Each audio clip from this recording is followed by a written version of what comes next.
राम बघा हा पंचावत साहेब आहेत. बोला पंचावत साहेब, तुम्ही बोला कुठून आलो? संभाजीनगर. संभाजीनगर. तुमच्या गाडीचा फॉल्ट काय होता? आपलं मीटर चालू होत नव्हतं आणि सेल्फ नाही चालू होत होतं.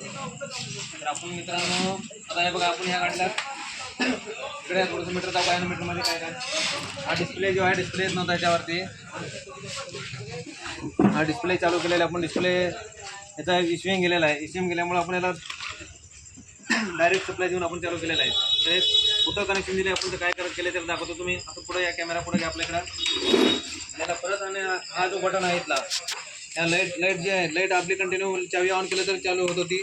तर ह्याला पण आपण ऑन ऑफचं बटन बसवलेलं आहे. तर ऑन ऑफचं बटन कसं बसवायचं आणि कुठं पण या ठिकाणी बसवायचं हे दाखवत आहे. हे ऑन ऑफचं बटन, ह्याला आपण याच्यामध्ये दोन वेगवेगळे कलरचे वायर असतात. हा बघा, काळा आणि निळा वायर, हिरवा वायर. हा डिपर स्विचला येतो.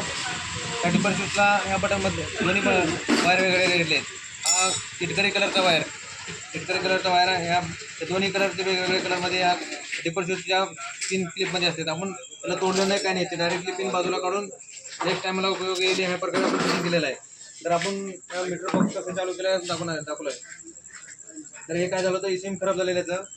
तर ह्याला डायरेक्ट सप्लाय दिले. ह्याच्या विषयीवरनं जो मेन सप्लाय येतो, मेन सप्लाय या ब्लॅक वायरमध्ये घेतलेला आहे आपण. ब्लॅक वायर, कुठल्या ब्लॅक वायरमध्ये जो ब्रेक स्विचला वायर येतो त्या वायरला दिलं, पूर्ण गाडीला सप्लाय जातो. त्याचं काय झालं होतं, नेमकं गाडी स्टार्ट होती पण सेल्फ स्टार्ट नव्हतं, मीटर येत नव्हतं, इंडिकेटर येत नव्हते. आपण याला टोटली एकाच ह्याच्या वायरमध्ये चालू केलेलं आहे. आणि हा बघा लाईट पण ऑन ऑफ त्या बटनवर. आणि एलईडी पण बसवलं आहे. एलईडी